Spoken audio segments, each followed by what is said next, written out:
ये कांग्रेस का मैनिफेस्टो कह रहा है कि वो माताओं बहनों का सोने का हिसाब करेंगे। शर्म आनी चाहिए प्रधानमंत्री, शर्म आनी चाहिए प्रधानमंत्री। झूठ बोलने में भी शर्म आनी चाहिए और इस तरह से देश को बांटने में भी शर्म आनी चाहिए। प्रधानमंत्री नरेंद्र मोदी ने राजस्थान की रैली में कांग्रेस को आड़े हाथों लिया, लेकिन इस दौरान बोली गई कुछ बातें अब विवाद का कारण बन रही हैं। उन्होंने कांग्रेस मैनिफेस्टो का जिक्र करते हुए मुसलमानों को लेकर विवादित बात कही। पीएम ने कहा, कांग्रेस पार्टी का मैनिफेस्टो कह रहा है कि वे आपकी मेहनत की कमाई को उनको बांट देगा जिनके ज्यादा बच्चे हैं। कांग्रेस ने प्रधानमंत्री नरेंद्र मोदी की इस बात पर आपत्ति जताते हुए कहा कि प्रधानमंत्री अपने झूठ से एक बार फिर हिंदू और मुस्लिम को बांट रहे हैं। बांसवाड़ा की रैली में प्रधानमंत्री ने कांग्रेस को अर्बन नक्सल बताते हुए कहा कि कांग्रेस के लोग माताओं और बहनों के सोने का हिसाब लेंगे और फिर उसे बांट देंगे।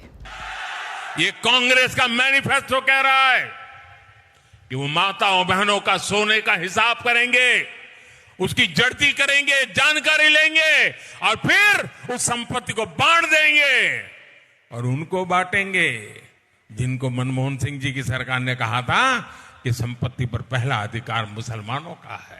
प्रधानमंत्री मोदी की इस रैली में दिए गए बयान पर राहुल गांधी ने भी पलटवार करते हुए लिखा, पहले चरण के मतदान में निराशा हाथ लगने के बाद नरेंद्र मोदी के झूठ का स्तर इतना गिर गया कि घबराकर वो अब जनता को मुद्दों से भटकाना चाहते हैं। कांग्रेस के क्रांतिकारी मैनिफेस्टो को मिल रहे अपार समर्थन के रुझान आने शुरू हो गए हैं। देश अपने मुद्दों पर वोट करेगा, अपने रोजगार पर, अपने परिवार और अपने भविष्य के लिए वोट करेगा। भारत भटकेगा नहीं। कई विपक्षी नेताओं ने प्रधानमंत्री मोदी की स्पीच की क्लिप शेयर कर उन पर ध्रुवीकरण का आरोप लगाया। कांग्रेस के नेता पवन खेड़ा ने क्लिप शेयर की। उन्होंने कहा, देखो मेरे देश का प्रधानमंत्री फिर झूठ बोल रहा है। बता दें कि प्रधानमंत्री मोदी ने पूर्व पीएम मनमोहन सिंह की 2006 की बात का जिक्र किया था, जिसको लेकर तब भी बवाल हुआ था। इसके बाद पीएमओ की तरफ से स्पष्टीकरण दिया गया और कहा गया कि उनके बयान को गलत समझा गया। डॉक्टर मनमोहन सिंह ने कहा था कि देश के संसाधनों पर पहला अधिकार अल्पसंख्यकों का है और खासकर मुस्लिम अल्पसंख्यकों का। बाद में पीएमओ की तरफ से कहा गया था कि अल्पसंख्यकों का मतलब SC, ST, OBC महिलाओं से था। बांसवाड़ा की रैली में प्रधानमंत्री की बात को लेकर कांग्रेस और भाजपा नेताओं के बीच बहस का मुद्दा बन गया है। कांग्रेस नेता पवन खेड़ा ने कहा कि प्रधानमंत्री को चुनौती है कि हमारे घोषणा पत्र में कहीं भी हिंदू मुसलमान लिखा हो तो दिखा दे। इस तरह का हल्कापन आपकी मानसिकता में, आपके राजनीतिक संस्कारों में है। हमने तो युवाओं, महिलाओं, किसानों, आदिवासियों, मध्यम वर्ग, श्रमिकों और न्याय की बात कही है। आपको इससे भी आपत्ति है?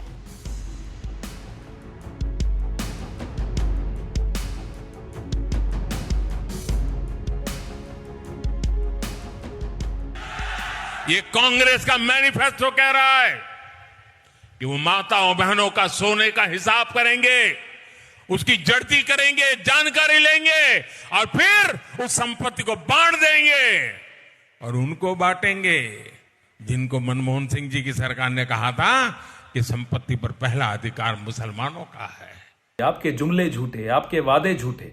अब देश को हिंदू मुसलमान के नाम पर आप झूठ परोसकर बांट रहे हैं। कांग्रेस के मैनिफेस्टो में कहीं भी, मैं ये चुनौती करता हूं प्रधानमंत्री को, कहीं मुसलमान या हिंदू कोई इस तरह का शब्द हो तो हमें बताएं और ये चुनौती स्वीकार करें, नहीं तो झूठ बोलना बंद करें। कांग्रेस के मैनिफेस्टो में न्याय की बात की है। न्याय नौजवानों के साथ, न्याय महिलाओं के साथ, न्याय आदिवासियों के साथ, न्याय श्रमिकों के साथ। उसमें प्रधानमंत्री को आपत्ति है। आपत्ति हो भी क्यों ना, ये हमारा न्याय पत्र प्रधानमंत्री को आईना दिखाता है और उनके 10 साल के कृत्य दिखाता है। ये पूरे 10 साल इन्होंने हिंदू मुसलमान करके खत्म कर दिए और अब फिर से चुनाव में आए हैं हिंदू मुसलमान लेकर। शर्म आनी चाहिए प्रधानमंत्री को।